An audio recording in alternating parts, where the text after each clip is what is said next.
Mesdames, Messieurs, bonsoir. Depuis quelques semaines et quelques mois, des enquêtes sont en cours dans le cadre d'une opération pour la bonne gouvernance, opération dite main propre.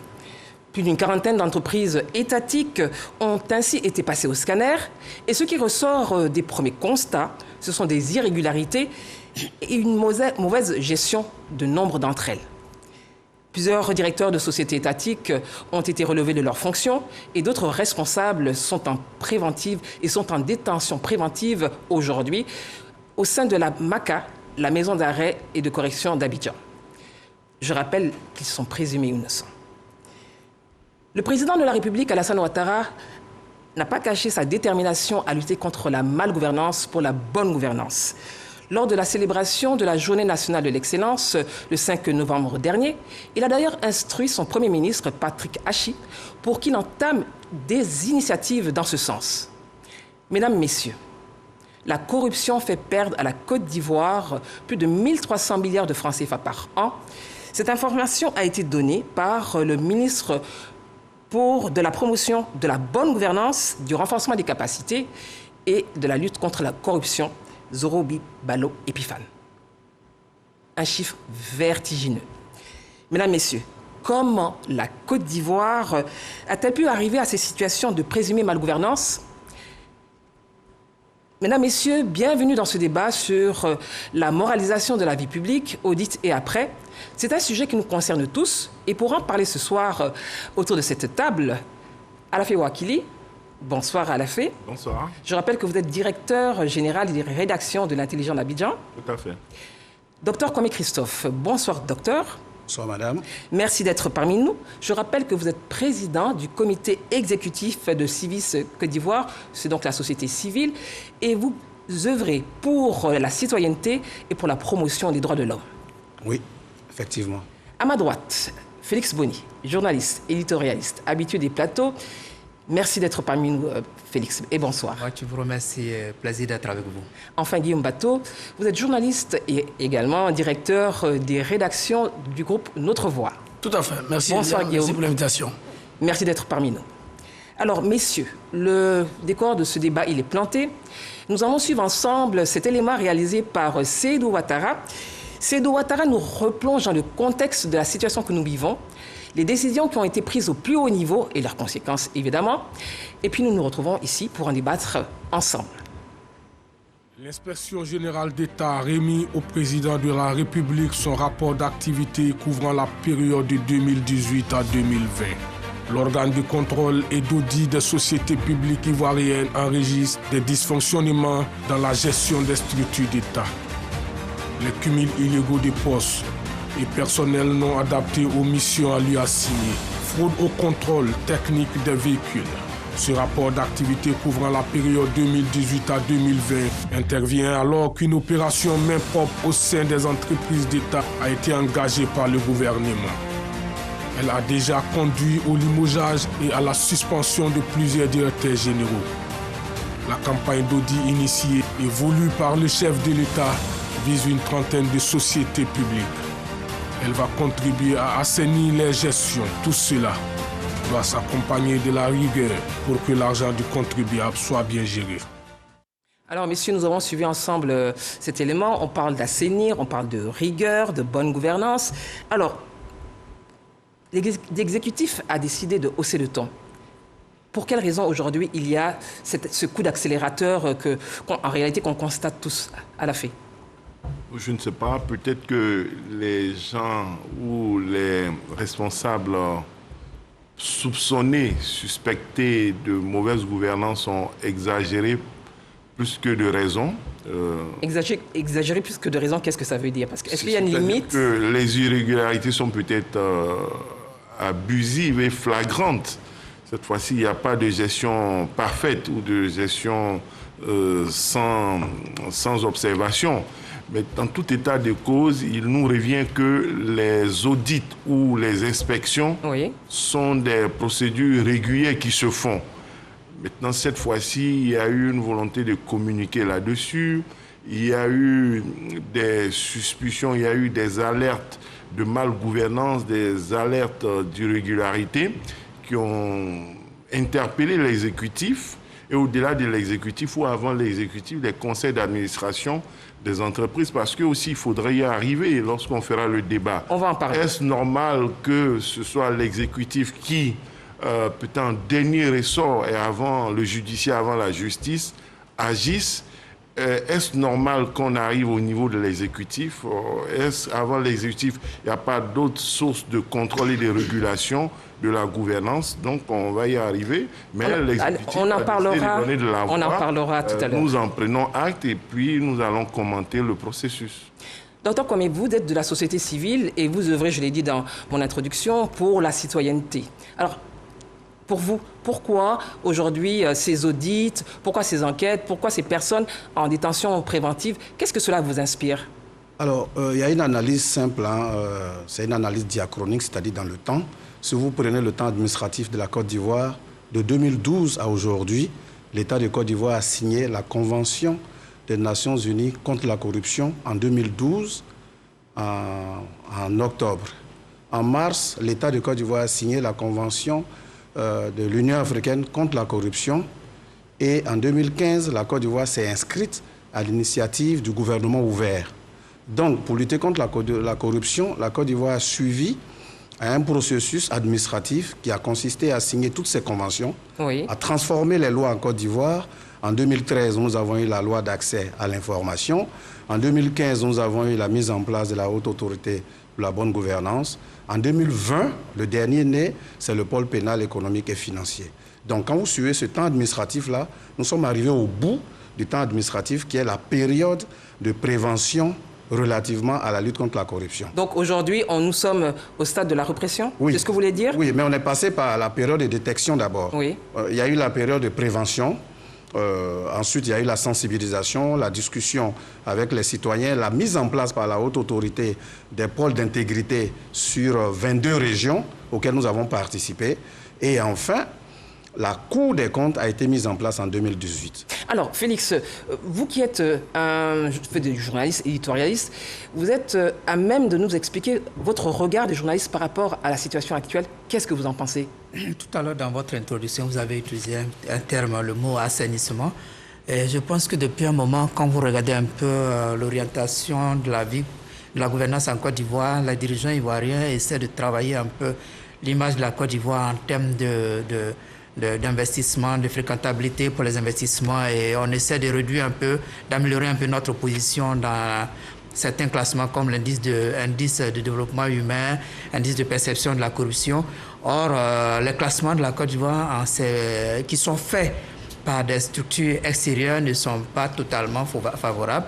Donc, à un moment donné, ça interpelle le gouvernant qui cherche à voir et assainir, améliorer son rang. Et je pense que il n'est jamais tard pour bien faire. Je dirais que le chef de l'État qui est là a plus de 2 mandats, mais aujourd'hui, on a eu 5 premiers ministres. Si aujourd'hui, ces audits interviennent, ça veut dire que quelque part, il n'est jamais tard pour bien faire, c'est la bienvenue. Ça permettra à la Côte d'Ivoire d'améliorer son image et d'éventuellement, peut-être d'ici 2022, si les sanctions d'exemplarité sont prises, on aura des dirigeants qui vont aider ce pays à davantage rebondir. Alors, Guillaume Bateau, quel est votre regard? Vous pensez que c'est le fait de pression, peut-être pour améliorer l'image de la Côte d'Ivoire, que ce coup d'accélérateur a été donné par l'exécutif?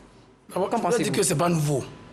Une situation où des dirigeants d'entreprise sont interpellés, où l'État, l'exécutif ou l'État dans son ensemble communique sur des malversations, ce n'est pas nouveau. Quand même, il y a eu dans ce pays l'affaire des 18 milliards de l'Union européenne. Oui, mais Guillaume, on est d'accord qu'il faut faire quelque chose. Non, je suis d'accord qu'il faut faire quelque chose. Je veux dire que ce n'est pas un fait inédit que des contrôles soient faits et que des dirigeants d'entreprise soient épinglés, parfois même des ministres. Je parlais de l'affaire des 18 milliards de l'Union européenne en 98-99, où des ministres avaient été cités, ça a fait beaucoup de bruit.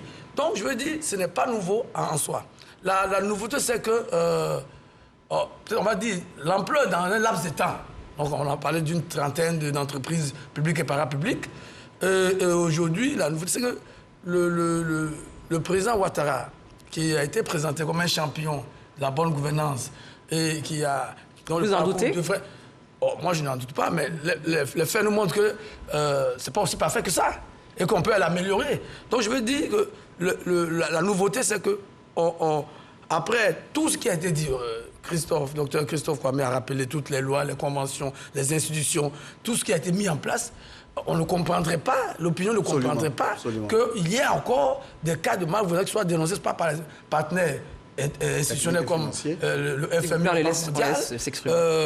comme même, vous avez vu le rapport de l'Inspection générale d'État. Donc l'opinion ne comprendrait pas, parce qu'il y a eu un certain nombre de processus, d'institutions qui ont été créées, de réformes qui ont été mises en œuvre, et vraiment, l'opinion ne comprendrait pas que tout cet argent public soit mis dans ces processus de réforme sans résultat. Donc, la nouveauté, c'est juste ça. Sinon, en Côte d'Ivoire, on est habitué. Le seul problème, c'est qu'on le fait souvent de façon épisodique, pour ne pas dire de façon éphémère, et puis après, il n'y a pas de suite. Guillaume, justement, là, vous parlez de ce fait qu'il ne serait pas nouveau. Est-ce que c'est parce que ce fait, je vous pose la question à tous, est-ce que c'est parce que selon vous, ou selon Guillaume, ce ne serait pas nouveau, qu'il faille laisser les choses se faire, qu'il faille ne pas réagir? Je n'ai pas dit ça. Donc, précisez votre pensée. Ce que je dis, c'est qu'il ne faut pas présenter la situation comme une révolution.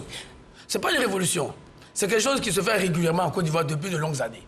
Seulement, je dis que ce qu'il faut souhaiter, il faut saluer ce qui est fait, si vraiment c'est fait dans le sens d'améliorer, parce que quand on regarde sur les procédures, elles sont plus ou moins opaques. Sur la base de quoi Alafé a posé la question? Est-ce que ce sont les conseils d'administration? Est-ce que c'est une opération décidée par le président de la République, ou par le Premier ministre, ou par la Cour des comptes, ou par l'Inspection générale de l'État? On ne sait pas d'où ça vient.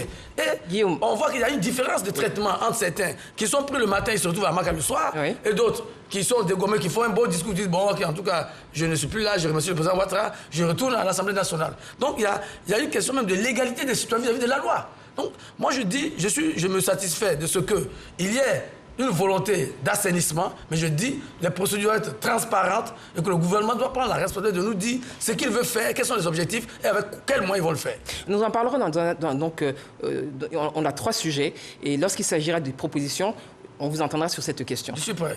Félix, vous vouliez ajouter quelque chose? Parce que je voudrais entendre Alafé. Je ne pense pas que ce soit quelque chose qui se fait régulièrement. Si c'est quelque chose qui se faisait régulièrement, je crois que ça n'allait pas interpeller l'opinion.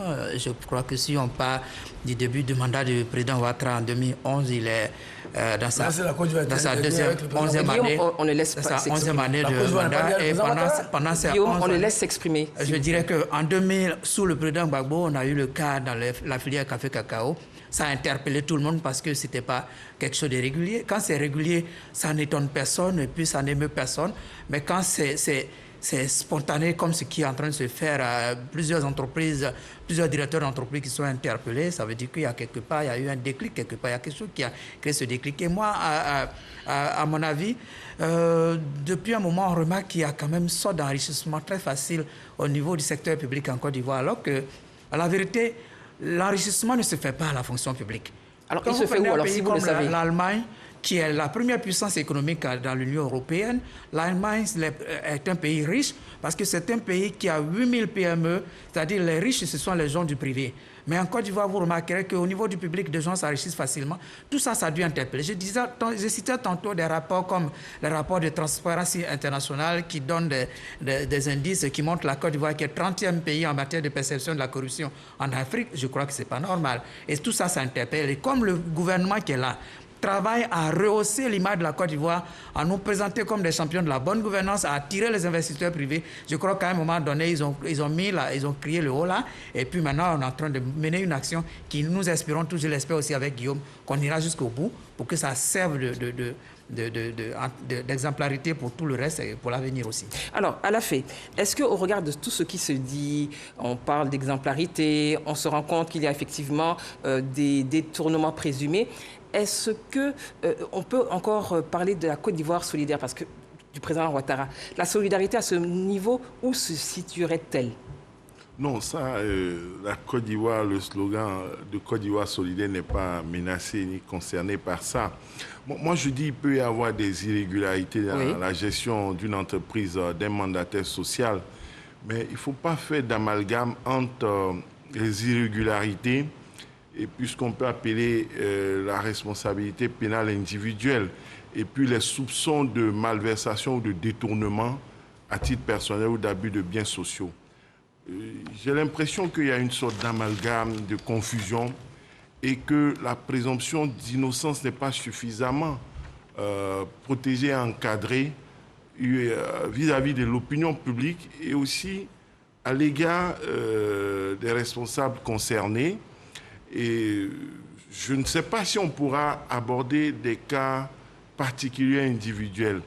Mais on ne parlera pas de cas particuliers individuels ici. Cette affaire a commencé avec le dossier AGEF. Parlons-en. Le directeur, il est à la MACA, vous en avez parlé. Mais il est à la MACA sur la base d'une plainte ou de plusieurs plaintes. Oui. L'affaire va à la police, à la justice, il est conduit à la police, tout. Et puis après, il se retrouve à la MACA sans qu'à un seul moment, le conseil d'administration ait pu constater qu'il y a des anomalies. Alors, qu'est-ce que vous voulez dire concrètement? Qu'est-ce que vous voulez dire concrètement? Lorsqu'il se retrouve à la MACA, les gens se rendent compte, on vérifie, on constate, et puis peut-être l'exécutif découvre qu'il y a des irrégularités. C'est en ce moment que le conseil d'administration se réunit pour le suspendre. C'est ça le problème. Qu'est-ce qui se passe? Comment ces entreprises sont gérées pour qu'un directeur général se retrouve à la MACA à l'insu du conseil d'administration qui n'a rien fait? Son directeur se retrouve à la MACA et puis c'est en ce moment-là qu'il se rend compte qu'il a mal géré et puis on le suspend. Il y a un problème. Il faut appeler que tout le conseil. On va vider tout ce Justement, nous parlerons tout à l'heure du rôle de certaines structures, y compris des conseils d'administration. Préventive se pose.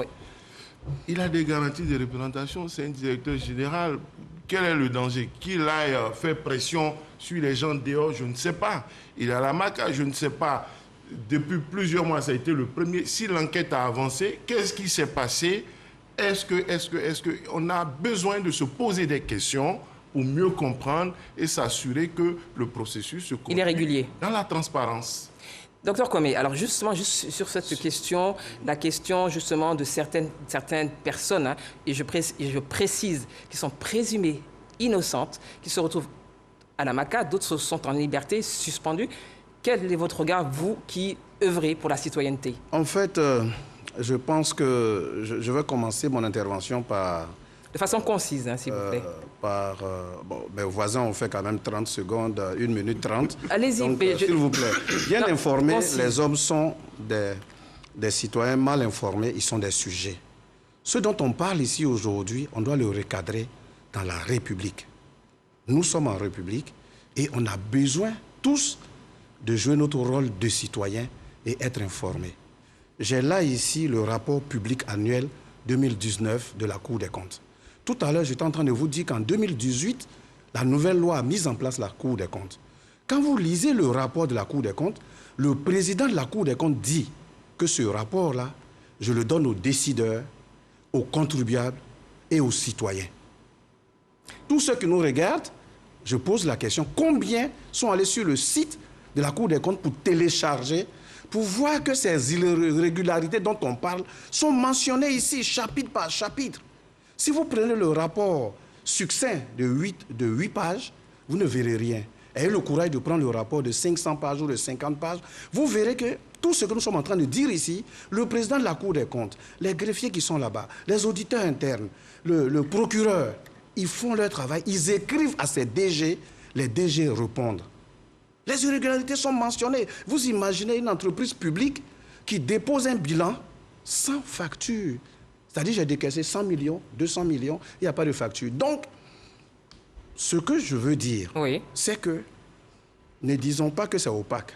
Je dis simplement que si un citoyen n'est pas informé, il devient un sujet. Alors, donc, je vais vous prendre au mot. Ce que je veux dire, c'est que là, dans ce document, je prends que le rapport de 2019, ces irrégularités sont constatées, les chiffres sont là. Tout ce qui se passe sur les EPN, établissements publics nationaux, sur les collectivités territoriales et les comptables publics, tout est dans ces documents-là. Et régulièrement, ces documents font l'objet de publications et chacun d'entre nous, journalistes, citoyens, décideurs, chacun peut utiliser ces bases documentaires-là pour en faire son travail de tous les jours. Je vais juste vous prendre au mot. Je vais rebondir sur ce que vous dites. Vous êtes journaliste, vous êtes de la société civile. On a l'impression que seul l'État a une responsabilité en ce qui concerne justement la bonne gouvernance, la prévention, la sensibilisation. Vous êtes de la société civile, vous êtes journaliste. Alors concrètement, Guillaume, vous voulez parole. Ma question, elle est celle-là. Qu'est-ce que vous faites concrètement à votre niveau pour informer, anticiper, prévenir et dénoncer, évidemment, dans le respect de l'éthique et de la déontologie? Eliane, vous me connaissez depuis au moins un peu plus de 20 ans. Nous parlons aux Ivoiriens qui nous regardent. Vous me connaissez depuis plus de 20 ans. Vous savez que j'ai passé toute ma carrière à dénoncer beaucoup de choses. On ne va pas faire le résumé. Mais moi, je voulais dire une chose. Le docteur Christian Kwame a dit qu'il y a le rapport de la Cour des comptes de 2019. Toutes les régulations sont mentionnées dedans. Mais quand c'est mentionné, la Cour des comptes fait quoi? Elle passe à papette et profit? Non. Parce que le problème est là, justement. Je peux répondre, madame. Non, excusez-moi. Laissez-le terminer. Je distribue la parole. Nous avons une Cour des comptes, c'est une bonne chose. Nous avons des institutions chargées du contrôle, des inspections, et ce sont de bonnes choses. Mais ce que nous constatons, d'abord, quand vous dites combien sont allés télécharger le rapport, mais combien de gens savent que la Cour des comptes a mis son rapport sur... Donc vous voulez dire qu'il y a un problème de communication, d'information? Il y a un problème de communication, il y a quand même un problème de responsabilité des organes chargés du contrôle. La Cour des comptes a donné les moyens d'informer suffisamment et de donner une suite. Parce que vous ne pouvez pas faire seulement le constat et faire comme si de rien n'était et passer à autre chose. Donc je dis, on ne peut pas se contenter et accuser les citoyens de ne pas aller chercher les choses sur Internet. Il n'y a pas qu'Internet comme moyen de communication, même si c'est un moyen moderne aujourd'hui. Il faut que ces structures se donnent les moyens d'informer les citoyens dans les détails, mais surtout de donner une suite à leur constat. Le docteur Christo a dit une société publique qui dépense 100 millions sans facture. Mais la Cour des comptes, je crois que son rôle, c'est de l'appréhender et de lui poser des questions. Parce que c'est l'argent du contribuable, docteur. Vous vouliez rebondir? Vraiment, je vous réponds là-dessus. Oui. Premièrement, je reviens encore, nous sommes en République. Oui. Et quand c'est publié sur le site, c'est publié au journal officiel. Donc chacun d'entre nous est censé, en République, aller dans le journal C'est officiel. une République théorique, docteur. Non, la théorie politique, non, la théorie politique de la République veut que chaque citoyen soit responsable. C'est pour ça que j'ai commencé... Mes parents qui sont à Zéréguiné, à Danané, comment ils font pour voir le journal officiel? Guillaume, là vous personnalisez les débats. En fait, il y a le pouvoir Oui. politique de la Côte d'Ivoire est à Abidjan. Oui. Et le pouvoir économique est à Abidjan. Oui. Donc, c'est à partir d'Abidjan qu'on gère Zéréoué. Non, Zéréguiné. Zéréguiné, merci. La Cour des comptes constate les irrégularités chaque année, oui. donne des conseils, c'est son rôle. Au niveau de la Cour des comptes, il y a le ministère public. Il y a un procureur général qui siège là-bas et il a des avocats généraux. Donc, tout ce qui relève quand les impôts vous contrôlent en tant que société simple, tout ce qui concerne les pénalités simples, la Cour des comptes écrit et les gestionnaires, les DG sont censés régulariser. Tout Vous dites qu'ils sont censés régulariser? Ils le font. Je donne la suite. D'accord. Donc l'année qui suit, l'année N+1, si vous prenez l'année, ça c'est 2019, oui. Dans le même rapport, vous verrez que les recommandations de 2018 qui ont été mises en œuvre sont dans le rapport de 2019, celles qui n'ont pas été mises en œuvre. Donc en République, chacun a son rôle. C'est ça qui fait qu'on appelle la séparation des pouvoirs. Je finis. Allez-y. Et donc le procureur général qui siège en tant que ministère public au niveau de la Cour des comptes est censé prendre la partie de l'instruction. Et comme la Cour des comptes a vocation nationale, alors elle demande au procureur individuel de le faire.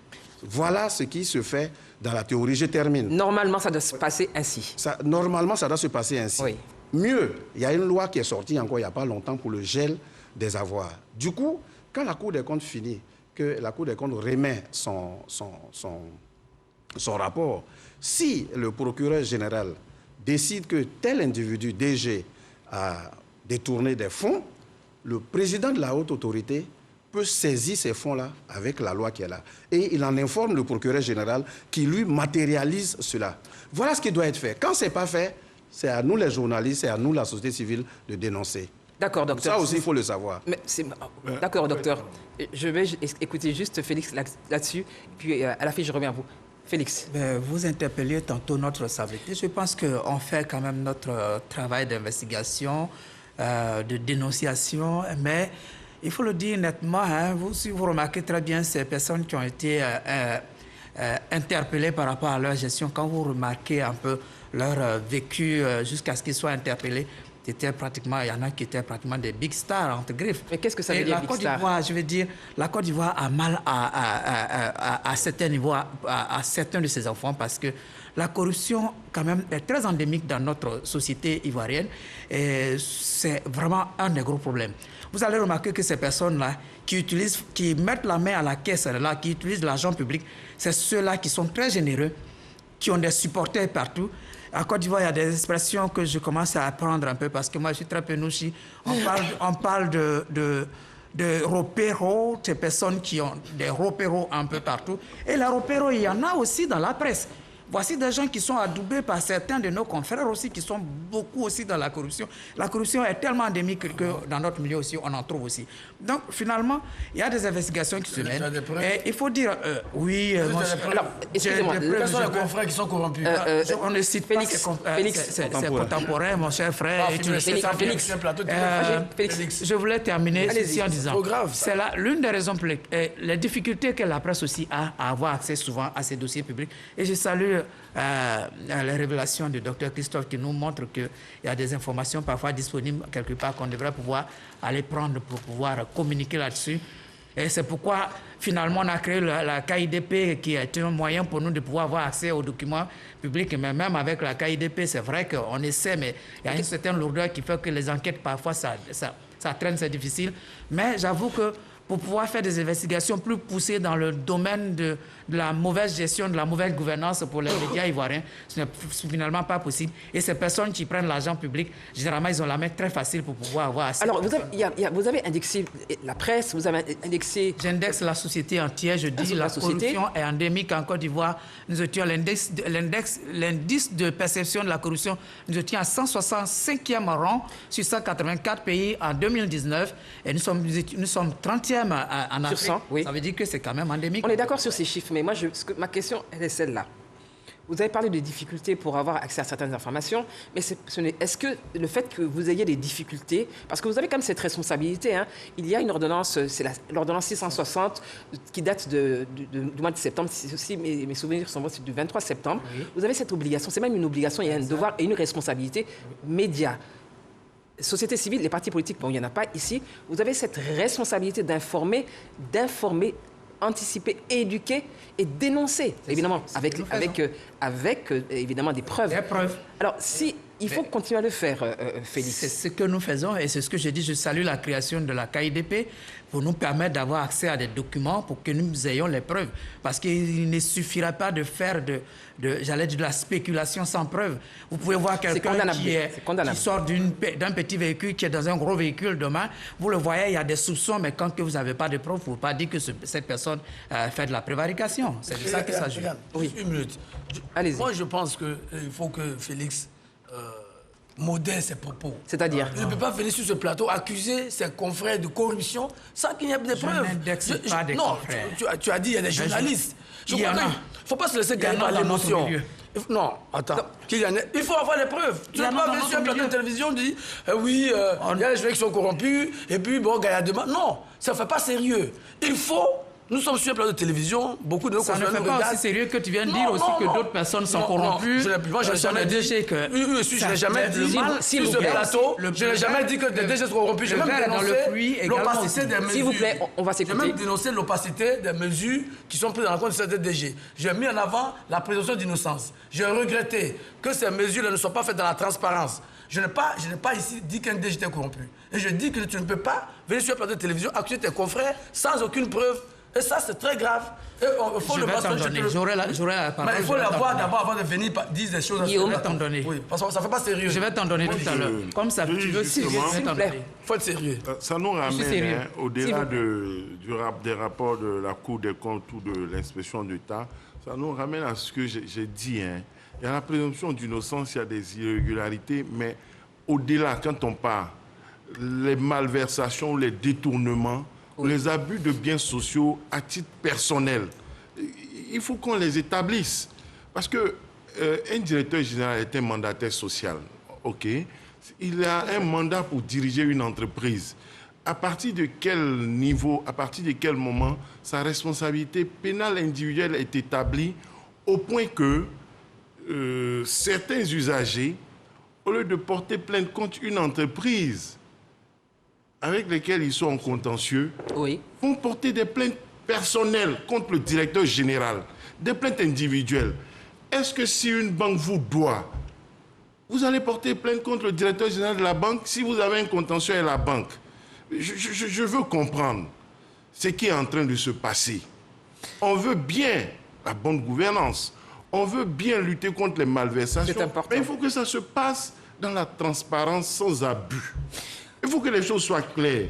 Le directeur général d'une compagnie aérienne, les usagers sont en difficulté, ont des soucis. Le directeur général d'une banque, le directeur général d'une structure, la structure a des difficultés. Est-ce que c'est la structure qu'on poursuit pour demander les réparations regardées ou à quel moment la responsabilité pénale individuelle du dirigeant du mandataire social est établie? Il faut qu'on soit transparent et il faut, au-delà des rapports de la Cour des comptes, qui peuvent pointer des irrégularités, arriver à détecter. C'est pour ça qu'on a des audits, on a des enquêtes approfondies, même si les procureurs sont là, le ministère public est là. Après, la justice, au-delà des rapports de la Cour des comptes, qui est une institution judiciaire, certes, la justice se charge de faire une enquête plus complète sous l'autorité de juges régulièrement constitués par rapport aux infractions. Justement, nous allons... Le tribunal, le pôle économique a été mis en place. Financier, oui. Financier, c'est justement pour connaître de ces questions-là. Et moi, je souhaite que les débats, même au-delà des secrets de l'instruction, les débats puissent se faire de façon plus transparente pour que la suspicion et pour que les rumeurs ne gouvernent pas le processus. Nous allons passer au second thème. Plusieurs structures, et on en a parlé il y a quelques instants, ont été mises sur pied pour contrôler les sociétés publiques. Alors, quel rôle jouent-elles? Quelles sont leurs limites? Nous allons suivre ensemble cet élément de soutien réalisé par Ahmed Traoré, et puis nous revenons sur ce plateau pour en discuter. La volonté du gouvernement de faire de la bonne gouvernance un pilier de l'action gouvernementale s'est manifestée par la création et la mise en place de plusieurs structures. L'on peut citer entre autres la Haute Autorité pour la bonne gouvernance, une autorité indépendante créée par l'ordonnance numéro 2013-660 du 26 septembre 2013, et la création d'un ministère de la promotion de la bonne gouvernance, du renforcement des capacités et de la lutte contre la corruption à la faveur du dernier gouvernement d'avril 2021, ce qui justifie les audits au sein des entreprises d'État. Les directeurs généraux et hauts cadres de l'administration doivent se justifier face aux auditeurs, ceux-ci ayant obtenu carte blanche pour assainir les finances publiques. Les missions de la Haute Autorité pour la bonne gouvernance sont entre autres élaborer et mettre en œuvre les stratégies nationales de lutte contre la corruption, évaluer périodiquement les instruments et les mesures administratives afin de déterminer leur efficacité dans le domaine de la prévention et de la lutte contre la corruption, contribuer à la moralisation de la vie publique et consolider les principes de la bonne gouvernance ainsi que la culture du service public. Éduquer et sensibiliser la population sur les conséquences de la corruption. S'assurer que toutes les institutions publiques disposent de manuels de procédure effectivement appliqués.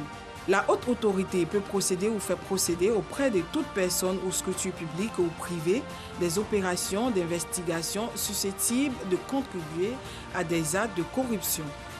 Cette volonté de transparence a conduit le gouvernement du Premier ministre Patrick Hachi à élargir les enquêtes à l'ensemble des entreprises publiques. Le président de la République, Alassane Ouattara, insiste sur la nécessité de poursuivre la moralisation de la vie publique. Il encourage le Premier ministre à prendre des initiatives dans ce sens. L'ensemble des initiatives prises pour moraliser la vie publique devrait permettre également de mettre en lumière des personnes physiques ou morales qui se seraient distinguées par leur intégrité. Alors, on le constate avec cet élément d'Ahmed Traoré, les mécanismes, des structures existent pour faire ce suivi, pour cette bonne gouvernance. Alors, on en a parlé, c'est vrai, tout à l'heure, mais un mot chacun. Qu'est-ce qui n'a pas marché? Pourquoi ça ne marche pas? Et pourquoi aujourd'hui on se retrouve dans cette situation de mal-gouvernance? Il y a la haute autorité, il y a la Cour des comptes, il y a un ministère maintenant, il y a des mécanismes. Alors, qu'est-ce qui ne marche pas? Ce qui ne marche pas, c'est que peut-être on ne fait pas trop le contrôle a priori, on le fait a posteriori, et entre les périodes, entre les périodes, il y a la possibilité qu'il y ait des écarts. Et bon, quand on se rend compte, on agit. Mais en dehors de ces structures-là, il ne faut pas oublier que les entreprises publiques sont gérées selon des règles, selon la loi, par des directeurs généraux, mais c'est des mandataires sociaux qui ont au-dessus d'eux des conseils d'administration, dont les membres sont nommés en conseil des ministres, par décret du président de la République. Et en général, les présidents des conseils d'administration représentent le président de la République. Oui. Ils ont un mandat. C'est eux, les patrons de l'entreprise. Et selon moi, c'est le premier niveau de contrôle qu'il faut renforcer. De plus en plus, les conseils d'administration mettent en place des comités d'audit internes. Et je crois qu'il faut renforcer cela. Mais autre élément, docteur, j'ai été interpellé là-dessus, je ne sais pas si c'est vrai. C'est les audits, les commissaires aux comptes. Avant les audits, les commissaires aux comptes des entreprises, les grandes entreprises doivent avoir 2 commissaires aux comptes. Les entreprises dont certains directeurs sont aujourd'hui suspendus ou arrêtés, leurs comptes ont été certifiés, auraient été certifiés. Mais c'est les mêmes cabinets ou les confrères de ces cabinets qui reviennent faire d'autres audits pour accabler ou je ne sais pas qu'est-ce qui s'est passé en temps.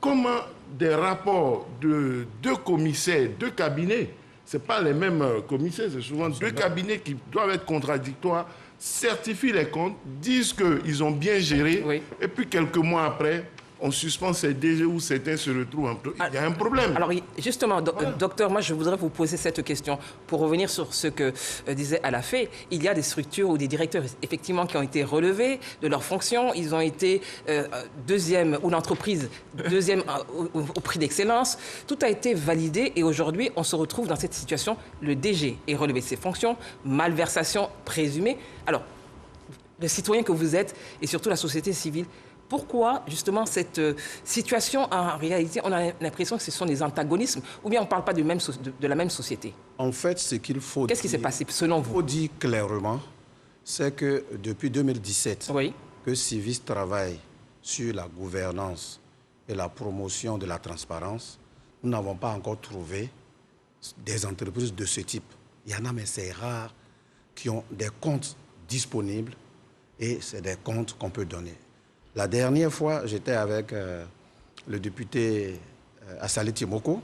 Vous vous rappelez de sa mésaventure où il est élu maire et on lui donne une dette qui dépasse de 3 fois le budget de la mairie. De quoi s'agit-il concrètement? En 2014, l'État de Côte d'Ivoire était obligé de sortir 2 lois. La 336 et la 337, la loi des finances, et la loi du Code de transparence de la gestion, à cause de ces problèmes. Dans la loi des finances, vous ne pouvez pas, par arrêté municipal, par arrêté ministériel, modifier le budget. Il faut un décret pris en Conseil des ministres. Or, quand à droite, à la fin, comme M. Alafé disait là, à la fin, vous constatez que des gouvernants, par arrêté, ont modifié le budget, ils ont travaillé. Donc, je veux dire, le contrôle citoyen de l'action publique se fait en ante, concomitant et après. Et nos rapports, en tant que citoyens, ne sont pas des investigateurs. Nous avons besoin des médias pour amplifier.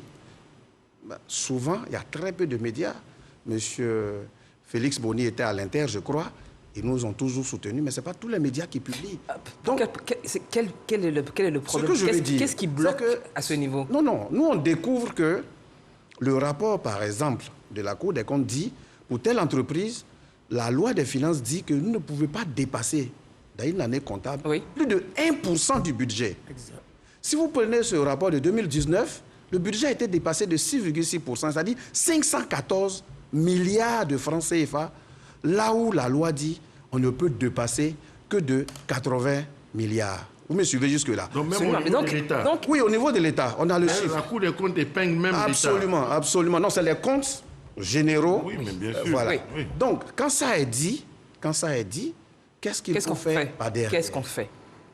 Nous ne pouvons faire que ce qu'on appelle le naming et le shaming. On nomme l'acte. Parce que nous parlons de moralisation, donc ça touche à l'éthique. ça touche aux valeurs mœurs, et aux valeurs et aux principes républicains. Quand on a fini cela, on dépose nos rapports un peu partout. On essaie de remplir toutes les cases de ce qu'on appelle chez nous le rapport alternatif.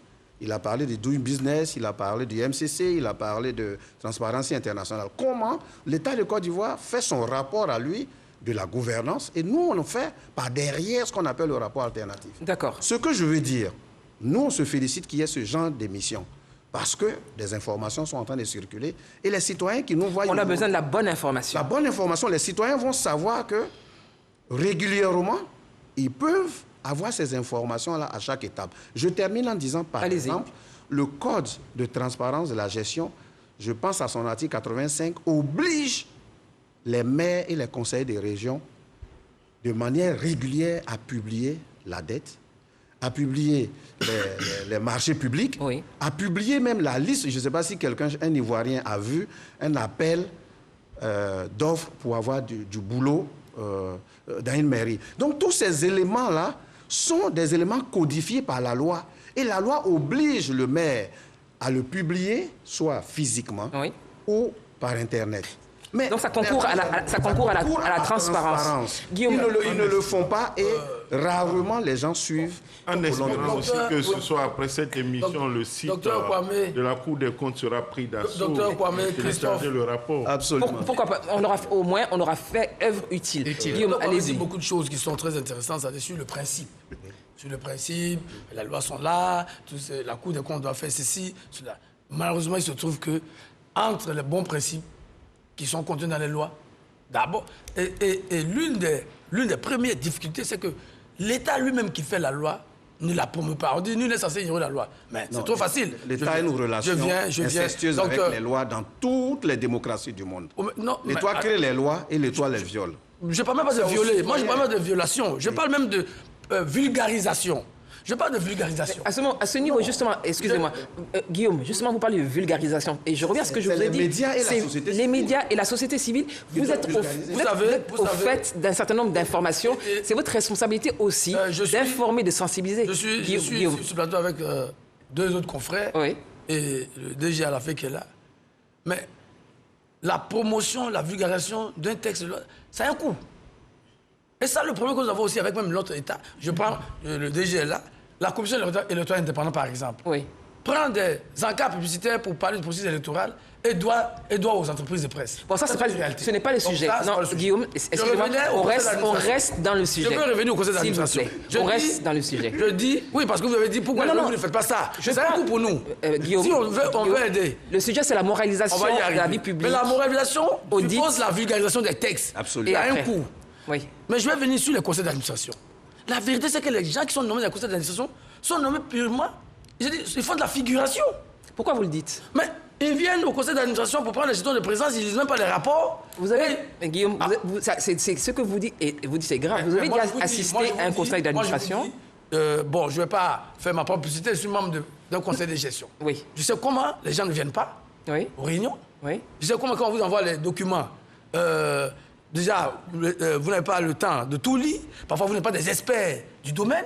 Ce sont des réalités dans nos entreprises publiques. Et quelqu'un a dit, je crois que c'est déjà l'a fait, que les présidents du conseil d'administration sont souvent les représentants du président de la République, mais qui ne sont pas des experts en gestion.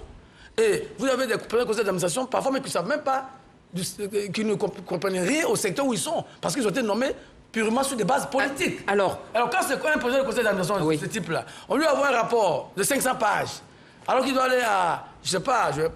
S'il vous plaît, on ne cite pas de ville. Non, je ne sais pas dire... Il va aller il a un meeting à faire. Oui. Eliane, je vous dis, sa priorité, ce n'est pas de lire le rapport de 500 pages. Oui. Donc voilà d'où vient déjà le problème. Il faut que le profil de ces administrateurs-là corresponde à l'entreprise dans laquelle où ils sont amenés à exercer. Ça, c'est le premier point. Parce que c'est ça qui fait que les rapports, les certifications passent comme lettre à la poste, parce que les gens ne savent même pas lire un bilan.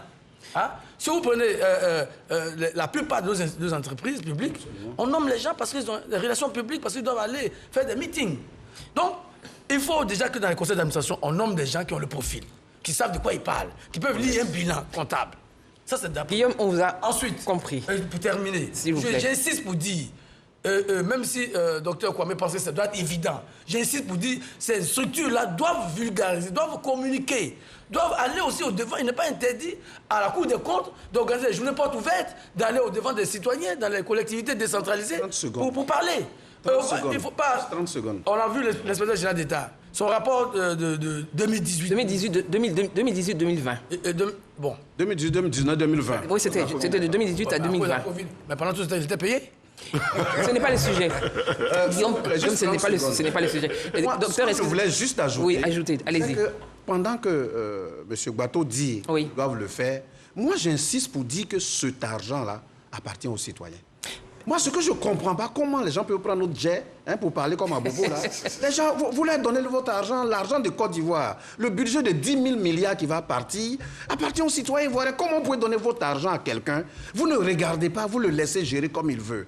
Est-ce que c'est parce qu'ils ne savent pas que c'est leur argent? Docteur, justement... Voilà, c'est juste ce que je voulais dire. Merci. Docteur, justement... Félix, est-ce qu'au regard de tout ce qui se dit, on a l'impression que les citoyens n'est pas curieux, qu'ils laissent faire les choses, et après, on se retrouve dans ce type de situation? Qu'est-ce qui doit être fait? On parle de vulgarisation, on parle peut-être d'ignorance, en fait, de ces textes, alors que nous sommes tous concernés, et je l'ai dit dans la thème de cette émission, c'est notre responsabilité à tous. Et c'est en cela que je voudrais dire que la promotion et la vulgarisation des lois par... des organes de presse que nous sommes, des journalistes que nous sommes, ça ne doit pas avoir un coût. Ça fait partie de la responsabilité des médias. C'est-à-dire, une loi est votée à l'Assemblée nationale, faire connaître cette loi.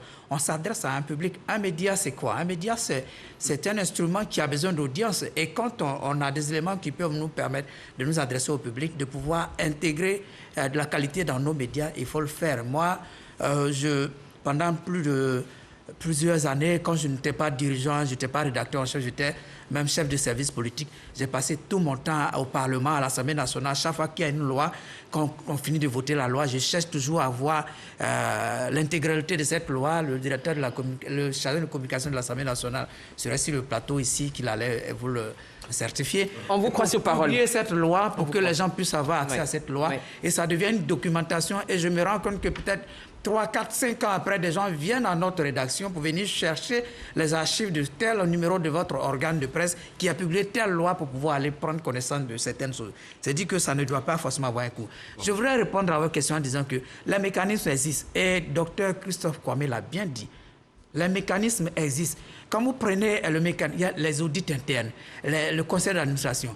Normalement, un directeur général qui dirige une société, chaque 3 mois, fait des rapports. Normalement. Il y a des rapports qui sont faits. Tout le mécanisme existe. Mais c'est les hommes qui appliquent le mécanisme. C'est comme quand on dit la loi par rapport à peut-être un policier qui doit appliquer une loi sur une route, qui peut regarder quelqu'un qui grille le feu et le laisser passer, c'est les hommes. Il faut choisir les bonnes personnes au bon poste, parce qu'il y a des postes clés et sensibles pour lesquels il faut choisir les bonnes personnes. Et je rejoins un peu Guillaume quelque part. Il faut éviter de choisir des personnes par mimétisme, par militantisme, pour faire plaisir à des gens. Il faut choisir des gens qui ont la probité, qui ont la rigueur, qui ont une certaine honnêteté pour pouvoir dire, et il y en a beaucoup en Côte d'Ivoire qui, à leur poste, font preuve de probité. Et quand on est dans un domaine où la prévarication peut nuire à tout le monde, parce que quand on vole les deniers publics, c'est 24 millions d'Ivoiriens qui en pâtissent. Il faut mettre les gens à des postes clés pour éviter que nous ayons toujours ce laxisme qui nous conduit à des prévarications. Alors, est-ce que, avant que vous n'interveniez, est-ce que vous pensez qu'il y a une erreur de casting en ce qui concerne certains directeurs qui ont été aujourd'hui suspendus ou d'autres qui seraient en préventive à la MACA? Est-ce que c'est une erreur de casting? Parce que vous parlez de choix peut-être politiques, mais est-ce qu'on ne peut pas être proche d'un parti politique et faire preuve de probité? Est-ce que c'est antinomique? Pour moi, il n'y a pas d'erreur de casting au niveau des directeurs généraux, mais il faut plutôt voir au niveau des conseils d'administration. Et de 2, il faut s'assurer effectivement de ce que les audits donnent et de la réalité des suspicions de malgouvernance. Parce que là encore, on n'a pas d'éléments. Et lorsque quelques-uns ont des scoops de ces audits-là, c'est manipulé. C'est manipulé et ce n'est pas présenté de façon intègre et intégrale. Donc il faut qu'on ait tous ces éléments pour s'assurer qu'il y a de la malgouvernance avérée à partir des présomptions. Je voudrais ajouter que lorsque un directeur général d'après mes informations, est suspendu. Oui. Son salaire n'est pas totalement suspendu. Il perçoit 50%. Et il est censé percevoir des primes et des avantages parce qu'il n'est pas limogé. Il est suspendu. Il n'est pas limogé, il n'est pas révoqué, non, il n'est que suspendu. Donc, il perçoit 50% de son salaire. Cela vous choque? Il perçoit ses primes. Cela vous choque? Hein? Est-ce que cela vous choque? Ça ne me choque pas. C'est pour dire ça dure, les suspensions. Oui. Où on établit qu'ils ont mal géré, oui, on les révoque, ou on les réinstalle. Parce qu'on a presque double salaire. Il y a des intérimaires qui ont les salaires de DG, intérimaires, et il y a des DG suspendus, oui, qui ont la moitié des salaires et qui sont supposés maintenir leurs primes et autres avantages, même s'il nous revient que certains directeurs généraux ou conseils d'administration ont suspendu ces traitements-là, ce qui d'ailleurs n'est pas correct devant la loi. Devant la loi. Donc, il faut que les conseils d'administration, oui, il faut que le gouvernement soit vigilant sur la question pour éviter que la recherche de la bonne gouvernance nous conduise à des dépenses supplémentaires. On paye déjà des audits, il y a des auditeurs à payer. Oui. Si un DG reste longtemps suspendu, il continue moins à percevoir et son intérimaire aussi perçoit des choses et un certain nombre de... Ça fait encore de l'argent pour les entreprises. Messieurs, est-ce que vous avez le sentiment que c'est la société, entre guillemets, qui pourrait fabriquer, on va dire, des personnes qui détourneraient, parce qu'il y a beaucoup d'attentes à l'égard de ces personnes qui sont nommées, qui sont en réalité au sommet. Est-ce que la société ivoirienne elle-même, elle n'a pas une responsabilité par rapport à ce qui se passe aujourd'hui, dans son comportement? Docteur. Je vous pose la question. Non, en fait, moi, personnellement, j'ai une posture depuis 15 ans, un peu comme Guillaume. J'ai pris une posture de dire que je fais du sacerdoce, oui, de l'information, de l'éducation pour la transformation. Hein? J'ai eu personnellement une chance unique d'aller être formé pour piloter le changement en Allemagne. Par Friedrich. C'est la rigueur. Voilà, la rigueur en Allemagne. Donc, ma posture à moi est que juste après le constat, je saute l'émotion, oui, je rentre dans la réflexion, l'action, et nous sommes aujourd'hui au stade de proposer des stratégies discursives. C'est pour cela qu'aujourd'hui, je vous parle du rapport de l'Inspection générale d'État, du rapport de la Cour des comptes. Est-ce que, en tant que citoyen, en tant qu'ONG, nous avons des possibilités de poursuite, nous, en tant qu'ONG? Nous l'avons découvert à l'article 8 du Code de procédure pénale. Tout à fait. Je vous donne même pour exemple ici que nous l'avons déjà fait par le passé. Nous avons saisi un ministre de la République de Côte d'Ivoire le 14 juillet 2020. Je ne vais pas le citer. Non, on ne cite pas... je ne vais pas le citer. Il a sorti un arrêté ministériel. Civis a trouvé que ce n'était pas bon pour la société. Oui. On l'a saisi, le ministre a compris. Et il a retiré. Et il nous a écrit vraiment poliment. Donc, nous sommes en train d'aller vers des stratégies de ce type, B2B, et généraliser cela pour que les 2000 ONG qui sont en Côte d'Ivoire puissent le faire et que la voix des citoyens soit entendue. 2000 quand même. Oui, à peu près 2000. Oui. Moi, je finis 30 secondes. Donc, pour nous... Vous aviez déjà fini, docteur. Merci, allez-y. Voilà. Non, allez-y, c'est bon. Non, allez-y, c'est bon. J'ai pris la parole, je n'ai pas l'intention de la laisser. Merci. Merci, docteur. Alors, Guillaume, je disais que... allez-y. Tu as posé deux questions.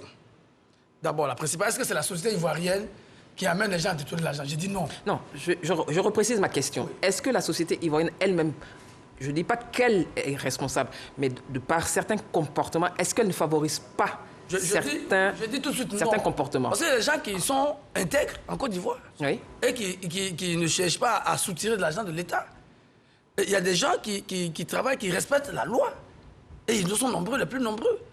Et il y a beaucoup d'Ivoiriens, qui soient fonctionnaires dans le secteur privé, qui travaillent de façon correcte. Donc, on ne peut pas dire la société favorise par le comportement parce qu'on vous sollicite. Favoriserait, on vous sollicite. Oui, mais nous sommes dans une société africaine où la solidarité est un principe. Donc, si vous en avez un peu plus. Mais on ne vous demande pas d'aller prendre dans la caisse de l'État. Ce que vous avez, vous pouvez assister vos parents, vous pouvez assister vos cousins, mais dans la limite de vos biens. Et non, aller chercher ce qui ne vous appartient pas, parce que ça s'appelle du vol. Et la société n'encourage pas le vol. Mais justement... Maintenant, je voudrais revenir sur la question de la transparence et de la cohérence même. Vous avez vu, on en a parlé un peu brièvement, mais il y a eu quelques courriers entre le ministre de la Justice et le ministre de la Bonne Gouvernance, qui avait pris une position, qui avait concerné justement même un certain nombre de magistrats. Oui. Il avait dit des choses. Et après, quand son collègue lui a dit, mais ok, mais c'est bien beau, moi je veux avoir les preuves. Mais le ministre de la lutte contre la corruption s'est retrouvé, on a dit, le bec dans l'eau. Oh là. Ah oui, il n'avait pas de preuves. Guillaume, il a fini par s'excuser. Non, Guillaume... Ah bon, ah oui, il s'est excusé. Guillaume, si, il faut... Guillaume, il faut... Non, on a le... il s'est excusé. Guillaume. Le ministre, Guillaume, écoute, si il ne s'est pas excusé auprès de son collègue, le ministre de la Justice, il peut me contredire. Guillaume, oui. Comme on dit, on utilise le ton approprié. Bon, ok.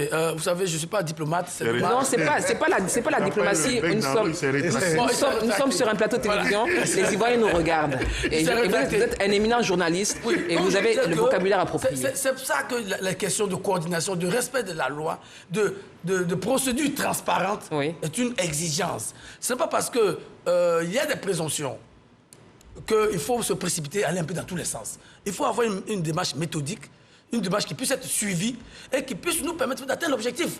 Parce que si on agit de façon inopinée, sans manuel de procédure, pour parler comme on le dit souvent dans l'entreprise, sans objectif clair, bien entendu, on va faire du bruit, ça va faire du bruit un peu de temps, et puis après, Guillaume, on ne va pas éradiquer le système. Donc, comme le docteur l'a dit, les manuels de procédure existent, mais c'est l'application. Mais je parle même de la méthode, même des audits, de tout ce qui se fait. On prend quelqu'un, on le met en prison, le lendemain, son ami se promène, on ne sait pas, lui, il fait un post sur Facebook pour remercier le président de la République, mais ce n'est pas correct. Il faut que tous ces DG soient égaux devant la loi et devant les procédures. On a compris. Maintenant, concernant la vulgarisation... Vous avez posé une question, je vais répondre aussi à la question. Allez-y, Félix. Allez-y. Justement, vous posez la question, est-ce que la société ivoirienne favoriserait ces prévarications? Moi, on n'a pas encore parlé jusque-là d'enrichissement illicite. Ça fait partie, la malgouvernance, c'est dedans, absolument. L'enrichissement illicite, les détournements de deniers publics, c'est la malgouvernance. Faire mon raisonnement. Allez-y. En m'appuyant sur l'enrichissement illicite, qui est d'ailleurs interdite. Il y a eu une ordonnance en 2013 qui donne toutes les peines par rapport à l'enrichissement illicite en Côte d'Ivoire. Je dis tous les mécanismes existent en Côte d'Ivoire. Mais bien évidemment, moi, je pense que la société, quelque part, il y a un certain laxisme au niveau de la société qui quand même favorise certaines choses. À quel niveau? Et quand je parle d'un certain laxisme au niveau de la société, je vais parler de la société politisée. Quand on a une société politisée et que parfois l'action politique, le militarisme politique permet certains favoritismes au niveau de certaines nominations et ce n'est pas propre à un régime. Si vous prenez le cas de la filière café-cacao, à un moment donné, lorsqu'on a libéralisé la filière café-cacao dans une autre société politisée de cette époque, des gens avaient l'impression qu'ils pouvaient se permettre tout et se sont tout permis jusqu'à ce qu'à un moment donné, on se retrouve avec des audits et certains se sont retrouvés en prison et même frustrés, croyant, se disant que comment moi je peux me retrouver en prison sous ce régime. Donc vous voulez dire que certains pensent ou se croient intouchables, c'est cela? Ils se croient intouchables parce que je suis peut-être un cadre du parti, membre du parti au pouvoir, j'ai été nommé là, je peux me permettre ceci. Et donc, la société politisée favorise vraiment ceci. Quand vous regardez ceux qui ont été épinglés, vous verrez qu'il y a des hauts responsables politiques qui sont dedans, des élus locaux, des parlementaires qui sont dedans. Ce sont des gens qui, à un moment donné, peut-être se sont dit, mais tout est permis. Ils ne savaient pas que ça allait les rattraper. Et c'est pourquoi j'ai dit, tout est bien à point, tout arrive à point nommé et il n'est jamais trop tard pour bien faire. Très bien. Et je salue ces audits. Très bien. C'est vrai, la pression sociale est forte, certes, mais la responsabilité, elle est individuelle bien aussi. Entendu, il faut que les DG, pas que seulement les DG, on peut s'interroger aussi sur les ministres et les maires. Bien entendu. Ils n'ont pas souvent de ressources, mais ils font des campagnes à 100 millions, 1 milliard. Ça vient d'où? Il faut aussi poser la question. Mais moi, ce que je souhaite, moi je milite, j'estime que le président de la République a posé un acte fort avec la déclaration des biens. Oui. Mais on doit aller plus loin. On doit rendre ça public. Plus de transparence. Plus de transparence. Il faut rendre ça public. Lorsque tu es élu maire, député, tu es nommé ministre, tu deviens magistrat, tu es procureur, que tu acceptes certaines fonctions, que ce soit public ou privé, tu déclares tes biens et puis on publie. Oui. Ah oui, il faut qu'on publie. Tu peux être plus riche en partant, mais ça doit être un enrichissement licite. Il y a des primes qui existent. Il y a la possibilité de gagner plus d'argent, il y a la possibilité de devenir riche. Mais moi, je pense que si on veut aller plus loin, tous nos discours là resteront vains si nous ne militons pas pour la publication de la déclaration des biens. Très bien. C'est un engagement qu'il faut prendre et moi, je lance cet appel. Et ça va décourager les gens qui pensent qu'il faut accéder à des fonctions pour devenir riches et lésés, comme vous l'avez dit, les 1000 milliards de nos budgets, prendre des parties dedans au détriment de la population. C'est pour cela que moi, je me suis engagé à promouvoir le budget de plus en plus. Il est volumineux, 500 pages ou plus, et il détermine les dépenses de chaque institution, de chaque ministère. Je lis et je relis ce budget régulièrement et je m'en ferai le promoteur et l'avocat pour qu'aucun centime de ces près de 10 000 milliards ne tombe dans des mains indues et ne soit utilisé de façon incorrecte. C'est important, mais en même temps, il est utile vraiment, je pense, de militer pour que la déclaration des biens soit publique et que ce soit diffusé, parce que cela se fait ailleurs, nous ne perdons rien à le faire. Très bien, Alafé. Messieurs, nous allons pour l'instant, allez-y, 15 secondes. Je voulais dire qu'on n'a pas besoin de publier la déclaration des biens, parce qu'il y a un organe qui se charge de faire ces déclarations. L'organe vers qui on déclare les biens est habilité de faire des contrôles pour savoir, un an, 2 ans après, où en sommes-nous avec le train de vie de telle personne, avec ses biens. C'est-à-dire, il y a un organe habilité qui doit faire son travail. Donc on revient à ce qu'on a dit tout à l'heure. Parce que ça fait partie de la vie privée de ceux qui déclarent les biens. Non, c'est pas la vie. Donc on revient à ce qu'on a dit. On revient à ce qu'on a dit tout à l'heure. Les mécanismes existent pour le contrôle en ce qui concerne la bonne gouvernance. Nous allons passer au 3e sujet, et c'est le dernier sujet de cette émission. Que pensent les populations de cette situation? Elles se prononcent et puis également, elles font des propositions. Vous avez un peu anticipé, mais on va revenir là-dessus. Et nous écoutons les populations au micro de Naomi, Nda et Guedro. Les audits qui ont eu lieu récemment en Côte d'Ivoire, nous pensons que c'est une bonne chose.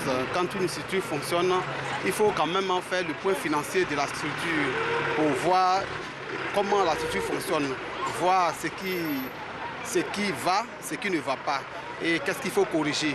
Parce que les audits, ce n'est pas forcément culpabiliser les gens, mais c'est pour voir le fonctionnement et remettre en cause la gestion. Les audits, réellement, moi, ce que je pense, c'est normal quand il y a une structure de l'État, en tant que DG, il faut qu'on fasse des audits pour pouvoir savoir, connaître au moins comment la société peut s'organiser. Il faut qu'on fasse des audits pour pouvoir savoir, aujourd'hui là, en tant que la Côte d'Ivoire, il y a eu des audits, oui, mais vraiment c'est la débandade totale parce qu'avec des fraudes partout, vraiment, ça m'a fait mal parce que c'est un pays où tout est organisé.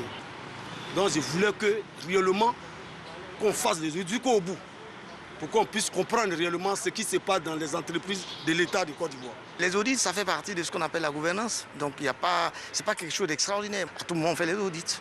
Voilà.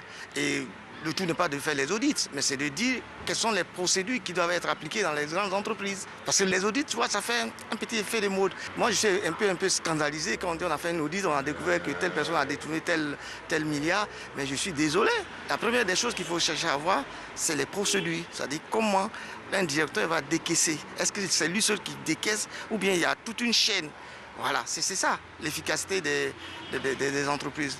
Il n'y a pas de solution miracle. Voilà. Si vous ne voulez pas que les gens détournent l'argent, il faut les surveiller. Et les surveiller, c'est à travers les audits de façon régulière.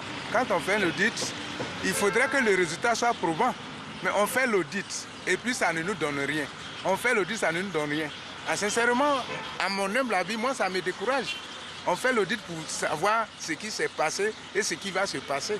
Mais quand on fait l'audit, et puis bon, on sait qu'il y a eu des failles et qu'on ne cherche pas à corriger, bon là, c'est dommage.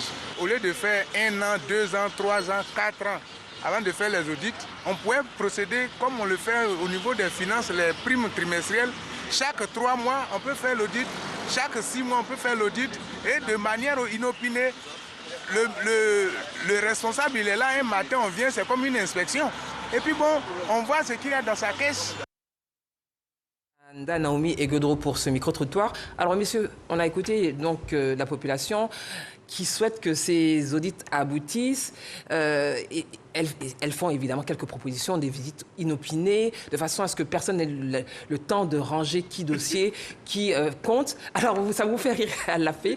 Alors, qu'est-ce que vous dites de cela ?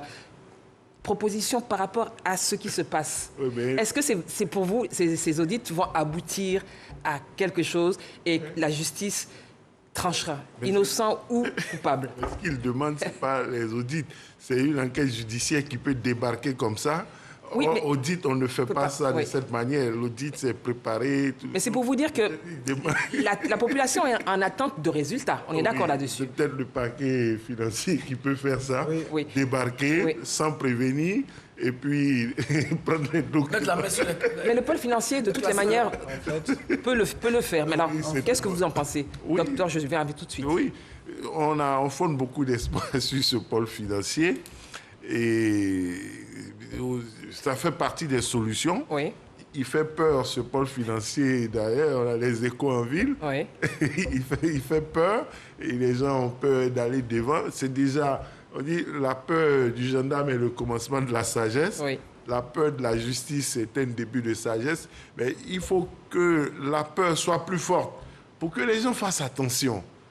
Tant qu'il n'y a pas de peur, comme il a dit, tant qu'on a le sentiment d'impunité, on fait et puis il n'y a rien, les choses ne changeront pas. Il faut que, c'est ça peut-être l'avantage de ce qui est en train de se passer. Les gens ont compris que quelle que soit notre position, quelle que soit leur position politique, quel que soit leur statut, ils ne seront pas à l'abri, qu'ils soient DG, PCA, directeur quelque part, ou même ministre. Parce que ça peut aller plus loin, ou même ministre. Mais moi, je veux insister sur une chose. Allez-y. Pas de rumeurs, pas de suspicions sans fondement. Il faut des éléments précis. Parce qu'il faut des éléments précis. Il faut des éléments précis, il faut des preuves. À la fin, là, docteur, je vais aussi vous prendre un témoin, après je vous donnerai la parole. Oui. Félix, Guillaume, nous sommes sur ce plateau, la Côte des Ivoires nous regarde. Oui. Vous parlez de rumeurs. Oui. Parfois, c'est-à-dire qu'aujourd'hui, c'est vrai qu'il y a les réseaux sociaux, mais aussi, excusez-moi, on est tous du même corps, mais parfois, on a le sentiment que les enquêtes ne sont pas poussées et des noms sont affichés sans prendre de précautions et au détriment de la vie privée, du respect de la vie privée des présumés innocents. Donc, votre plaidoyer, il est important. Mais bien sûr. C'est pour ça que nous voulons, et puis nous voulons peut-être les rapports d'audit. Oui. Quand ils sont donnés, et les rapports d'audit ne sont pas des décisions de justice.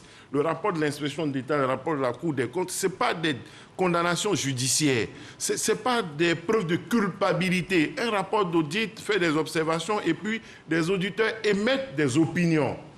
Les auditeurs, l'inspection d'État, la Cour des comptes, ils font des observations, ils émettent des opinions.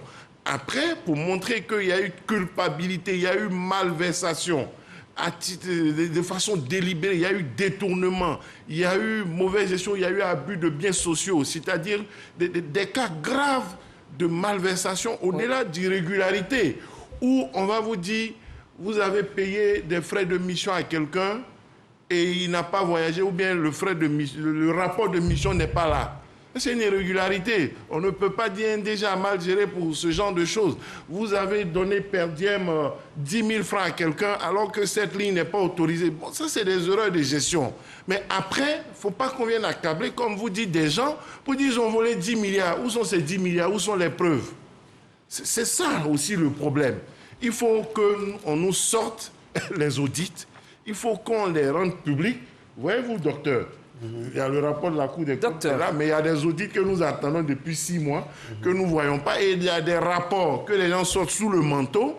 Il faut qu'on nous les présente de façon transparente, sans les cacher, sans les utiliser pour accabler ou régler des comptes. Je pense que votre message, il est entendu. Voilà. Docteur, justement, je vous relance sur l'ordonnance 660 du 20 septembre 2013. Vous avez toute la latitude d'anticiper, de dénoncer, de prévenir. Et vous, par rapport à votre fonction et votre quotidien, vous avez un regard citoyen. Alors, par rapport à ceux dont parlait Alafé, enquêtes? Comment vous pouvez procéder pour que ce soit transparent, qu'il n'y ait pas d'accusation gratuite? Parce qu'il y a aussi une recherche effrénée du scoop.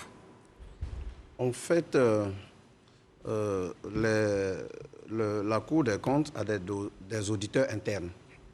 Toutes les sociétés d'État ont des auditeurs internes. Je pense que le terme audit même ne trace pas réellement ce dont il s'agit. Parce qu'à la réalité, un audit consiste à venir contrôler selon les procédures préalablement établies. Est-ce que réellement le DG fait ce qu'il doit faire selon la loi? Moi, je pense que vous avez posé une autre question à laquelle je voulais répondre. Allez-y. Relativement aux solutions. Oui.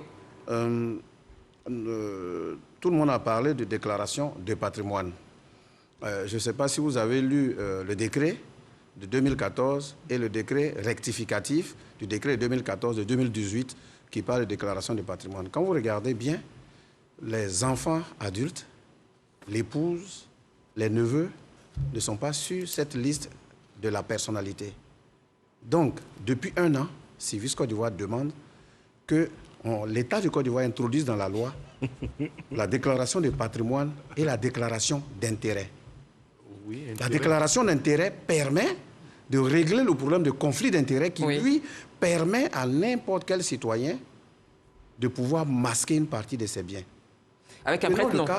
Avec un prête-nom. Donc, tout le monde a compris. Donc, pour nous, tout le monde connaît l'attestation de régularité fiscale. Oui. Nous souhaitons aussi que l'État établisse ce qu'on appelle une attestation de régularité de déclaration de patrimoine et d'intérêt. Donc, vous avez entamé cette démarche. La démarche est en cours. Nous continuons ce plaidoyer. Pourquoi nous le disons? Si vous regardez sur le tableau, sur le site Internet, encore une fois, de la Haute Autorité pour la bonne gouvernance, depuis 2015, il y a de bons élèves. Si vous regardez là où c'est rouge, ils sont à 41% pour un groupe et 48% de déclaration pour l'autre groupe. C'est nos autorités régionales et municipales. Elles sont les derniers de la classe en termes de déclaration de patrimoine. Nous, on dit, l'article 54 est clair. 5 mois avant, 5 mois après, on doit y aller. Si le président de la haute autorité m'entend, l'article 54 lui donne le droit. Rassurez-vous. L'article 4 aussi, de la 661, parce que l'article 54, c'est la 661. La 660. L'article 4, alinéa 17 de la 661, lui donne aussi le droit de déférer au procureur de la République tous ces mauvais élèves-là. Oui. Donc ça, c'est ce que nous disons. Parce que la haute autorité pour la gouvernance, elle a des pouvoirs qui sont très forts. Oui. Très forts, très affirmés. S'auto-saisir. Je termine en disant que l'élément principal dont nous n'avons pas parlé ici, c'est les partis politiques. Non, mais justement, docteur... Pour les solutions. Au départ, on en a parlé, mais j'ai... Non, c'est pour les solutions. Indiqué qu'il n'y avait pas de parti politique ici, et je ne souhaiterais pas... Non, ça c'est par rapport à la loi. Ça n'a rien à voir avec les personnes ni les partis. Allez-y alors. La loi dit que toute personne qui utilise l'argent public, directement ou indirectement, doit donner un rapport. Bien sûr. Depuis 2017, la Haute Autorité et la Cour des comptes courent après les partis politiques pour leur rapport. Ils n'ont jamais fourni. Ils vous entendent, hein? Nous, on propose qu'à partir de cette année, les prochains financements des partis politiques soient assujettis au dépôt de leur rapport. C'est nous tous notre argent. En quoi une association qui devient parti politique, que moi je peux créer demain, puisse avoir un financement et ne répondre pas à la loi. Et moi j'ai créé aujourd'hui une ONG, alors je dois répondre à la loi. Demain, j'ai le droit de créer un parti politique, d'être financé et imaginer que je ne réponde pas devant la loi. Donc, une de nos solutions, c'est ça. Nous sommes en état de droit, égalité devant le droit, il faut le faire. Je termine, s'il vous plaît, je termine en disant... Terminé. Allez-y, docteur. Pour nous qui faisons la dénonciation, pour tous ceux qui font le lancement d'alerte, la loi qui est sortie est limite. Nous sommes dans un plaidoyer actuellement pour que l'État sorte une loi spécifique aux lanceurs d'alerte. Pour la protection.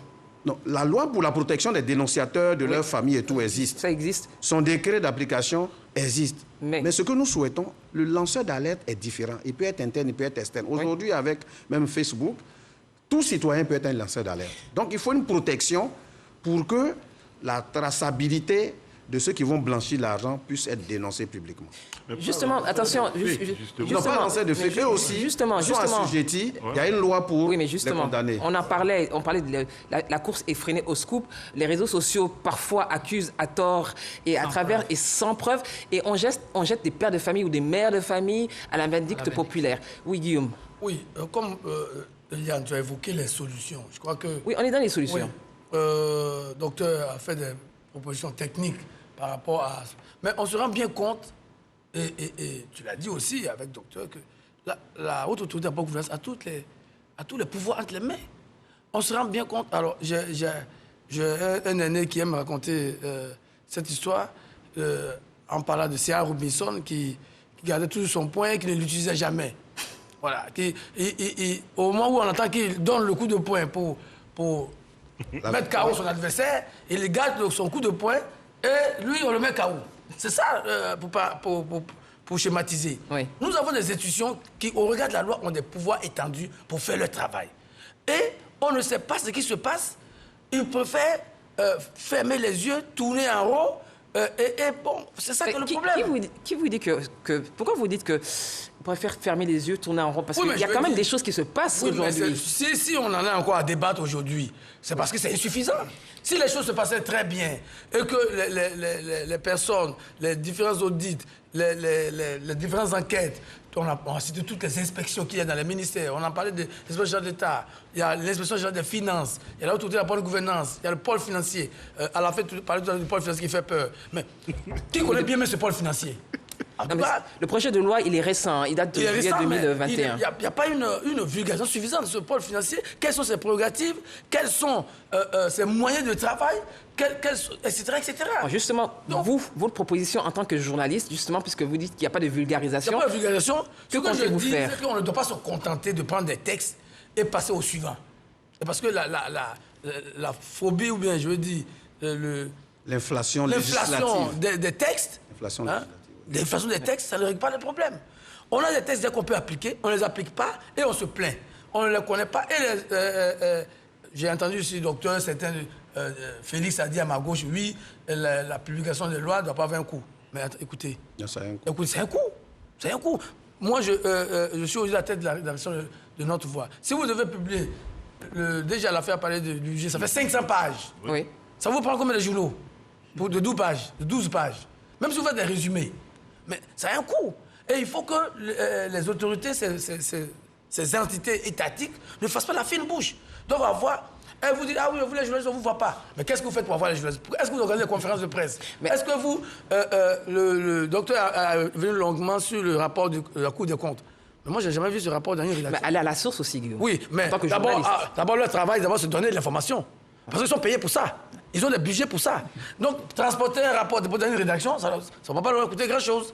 Voilà. Ça ne va pas leur coûter grand-chose. Donc, quand la Cour des comptes fait ce rapport, je demande au président de la Cour des comptes de faire l'effort de payer un vargumestre pour distribuer ce rapport. Il peut envoyer par mail même. Il peut envoyer par mail en plus. Guillaume. Nos mails sont publics. Guillaume, votre vocabulaire ce soir, vraiment, il est châtié. Félix, je précise qu'il y a les solutions, vraiment, on est dans les solutions. Oui, je précise qu'il y a des institutions qui ont vocation de ne pas trop communiquer, comme la Cour des comptes, comme qui ne communiquent pas et qui ont leur mécanisme de communication. Donc, on ne va pas les obliger à faire ce qu'ils ne pas, c'est ce que vous dites est tendancieux. C'est à la fin qui a commencé à publier le budget, je ne pense pas qu'il a été payé pour le faire, mais c'est le boulot du journaliste de le faire. Ce n'est pas de la philanthropie, mais le journalisme, c'est un responsable. La responsabilité des médias. Moi, j'ai dirigé aussi des médias depuis combien d'années. Je suis responsable de rédaction et tout. On ne m'a jamais payé pour publier beaucoup de choses que j'ai faites. Dr Christophe Kwame m'a dit tantôt, c'est une ONG qui m'a apporté beaucoup de choses que j'ai publiées. Ça fait partie de notre devoir d'information. Guillaume, c'est moi qui dirige le débat. Ceci étant dit, en termes de solutions, je pense que depuis qu'on parle sur ce plateau, on répète, les mécanismes existent, les principes existent. Et Dr Christophe Kwame l'a répété plusieurs fois. La loi dit, la loi dit, la loi dit. Il n'y a qu'une seule chose, il faut appliquer la loi. Que chacun fasse son boulot. Ceux qui ont les prérogatives, comme la haute autorité, ils doivent faire leur travail.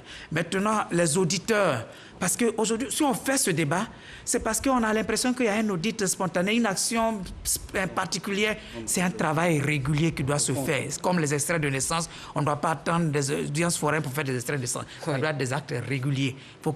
Il faut que la République fonctionne. Et si la République fonctionne, on n'a pas besoin d'être sur un plateau pour demander pourquoi est-ce que tel a volé, tel a volé. Les choses vont aller de... Alors, moi, je vous relance sur quelque chose. Parce que c'est vrai qu'on parle de solutions, mais il y a une question. Parce qu'on parle des audits, on parle de sociétés étatiques, publiques, mais le sentiment, au regard de ce qui se passe, c'est que plusieurs secteurs sont touchés.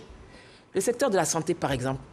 Comment concevoir que des médecins ou des agents du corps médical fassent payer des poches de sang entre 50 et 70 000 francs CFA, donc c'est 10 fois plus cher que le prix normal, à des personnes, à des familles qui sont parfois dans la détresse. Et la question, où est la déontologie? Parce qu'on a parlé de valeurs, on a parlé d'éthique, mais où est la déontologie? Je parle du secteur de la santé, et ça, le ministre de la Santé lui-même, il a évoqué ces questions, et un mécanisme a été mis sur pied. Il y a des personnes qui sont donc envoyées de façon incognito dans certains centres de santé, filment les contrevenants, et on les prend donc sur le fait. Est-ce que la Côte d'Ivoire est obligée d'arriver à cette façon de faire? Docteur? Moi, je pense qu'il y a beaucoup de prophéties autoréalisatrices dans notre société. Très souvent, les gens disent « je donne à Dieu pour moi ». Je le dis, je le répète, depuis une dizaine d'années, nous avons le droit, nous avons découvert qu'en tant que citoyens, en tant qu'ONG, en tant qu'association, même en tant que fédération de journalistes, nous avons le droit de déférer nos autorités. Je donne l'exemple de la Haute Autorité pour la bonne gouvernance. Oui. Depuis combien d'années elle n'applique pas l'article 54? Nous tous ici, nous avons le droit d'écrire au Conseil d'État contre le président. C'est là que ça bloque aussi. On est 25 millions de citoyens. Le gouvernement, c'est 40 personnes. On a peur de signer une saisine. Est-ce que c'est la peur ou c'est de l'ignorance? Je ne sais pas. Personnellement, personnellement, oui. Nous venons de saisir la HACA, nous venons de saisir le Conseil constitutionnel, nous venons de saisir tant. Et les mails sont là. Nous envoyons le mail aux 2000 ONG pour qu'elles signent. Oui. Depuis 2014 à aujourd'hui, SOS, Mata Koulibaly qui a signé une fois, MIDH, Maître Doumbia qui a signé une deuxième fois, et ainsi de suite. Quand on appelle les citoyens, quand on appelle les ONG, docteur, je vous reviens. Et ils ne viennent pas, ils ne signent pas. Toutes ces autorités, vous pouvez les appeler. Nos courriers sont là-bas signés, très souvent par le chef du plaidoyer et tout. Donc, au-delà d'accuser le gouvernement, le président de la République a obligation, quand il a signé les traités internationaux, de les transformer en loi. Il fait une partie de son boulot. N'oubliez pas qu'aujourd'hui, sous la table, et nous on l'a entendu, une partie de son parti politique dit « si vous mettez telle personne en prison, nous on démissionne ». Donc le président, il a Vous l'avez entendu? Vous étiez à cette réunion? Moi, personnellement, j'affirme, je peux le confirmer aujourd'hui. Ma question, vous étiez à cette réunion? Je n'étais pas à une réunion, j'ai entendu un individu qui est venu à moi. Nous faisons des enquêtes. Je peux même dire son nom si vous voulez. Non, on ne cite pas. Ce que je suis en train de dire... Ma question, docteur, elle est précise. Nous sommes sur un plateau, on nous regarde. Ce que nous disons est très important. Je vous précise. Ma question, elle est précise. Est-ce que vous avez été à une réunion où cela a été dit, docteur? Je ne vous parle pas de réunion. À quel moment? Je vous précise quelque chose. Allez-y. Le président de la République fait les lois. Oui. Le président de la République a une contrainte de son parti politique. Le président de la République a une contrainte des citoyens ivoiriens. Et le président de la République a une contrainte internationale. Absolument. Voilà les trois contraintes. Le président de la République est un individu, un citoyen. Il est le premier magistrat. Pour moi, les citoyens sont les plus nombreux. C'est eux qui bénéficient des services. Donc j'ai du mal à comprendre que celui qui bénéficie du service, qui a son argent, qui a tout, se plaint que l'autre qui gère ne gère pas bien et lui, il est incapable de réclamer. On parle de peur, on parle d'ignorance, on parle de connaissance. C'est pour cela que je dis merci d'être ici. Mais je vous dis que des informations circulent et des personnes viennent à nous pour nous donner ces informations. EPR Force ouvrait. Mais justement, il faut vérifier. Donc, je ne vais pas citer, je ne suis pas journaliste investigateur. Pas affirmer cela ici. Les informations viennent à nous. Voilà ce qui se passe. Citoyen investigateur qui ça existe. Ça existe.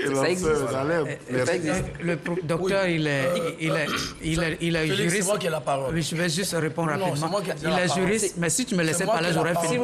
Il sait qu'on est dans un régime présidentialiste fort et que tout ne peut pas aboutir. S'il vous plaît, s'il vous plaît. Voilà. Guillaume, vous avez la parole, on vous écoute. Guillaume, on vous écoute, allez-y. Merci. Je disais que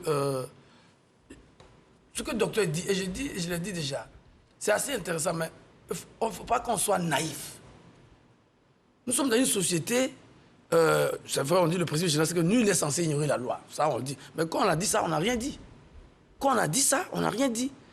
Quand on a dit ça, il faut mettre en place des mécanismes, je reviens dessus, au risque d'être rébarbatif, de vulgarisation, d'information. Et je considère que quand le docteur dit, il s'étonne que les citoyens... Mais vous voyez, les citoyens lambda, et Eliane l'a dit, parfois, les gens sont dans la détresse. Vous avez par exemple votre parent qui est là. Je condamne ces gens d'actes, mais vous avez un parent qui est malade. Et on vous dit, il lui faut une poche de sang. Si vous ne donnez pas les 70 000 francs, vous pouvez le perdre dans les minutes qui suivent. Donc, c'est parfois des situations vraiment terribles. D'urgence.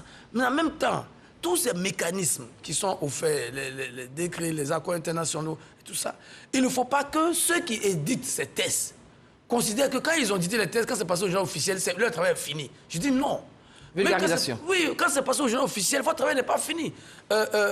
Déjà, l'affaire là, il fut un temps où il était conseiller technique au ministère de la Communication. On a pris des décrets, mais il y a eu des séminaires de vulgarisation de ces décrets pour expliquer d'abord même aux acteurs eux-mêmes, mais ensuite à l'opinion. Je crois que nos instances étatiques de contrôle ou de gouvernance ne peuvent pas se défausser, se soustraire de leur obligation d'information des citoyens dans l'ensemble. La question de l'éducation des populations est une question fondamentale qui doit être prise en compte. Et par le gouvernement dans son ensemble, mais et surtout par les structures qui sont amenées à appliquer ces textes de loi qui sont au passage surabondants. Alors, messieurs, justement, là, c'est le dernier tour de table. Hein. Je vais vous... Il y a une information. Selon la haute autorité pour la bonne gouvernance, nous allons vers une introduction des modules pédagogiques contre la corruption dans le système éducatif. Peut-être une solution pérenne à la base. Vous parlez de vulgarisation, on parle d'éducation. Alors, dernier tour de table. Comment rendre la vie publique plus transparente, plus civique, pour un développement durable, équilibré et inclusif? Félix, de façon très concise. Oui, de vulgarisation, rendre la vie publique plus transparente. Je voudrais préciser que les députés qui votent les lois sont eux-mêmes des responsables en matière de vulgarisation des lois. Et quand on parle du contrôle de l'action de l'État, le Parlement a une place importante dans le contrôle de l'action de l'État.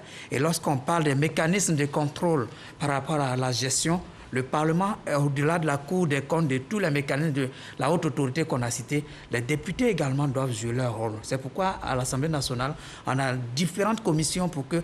Et la commission des affaires économiques et je ne sais quoi d'autre encore, peut également, et financière.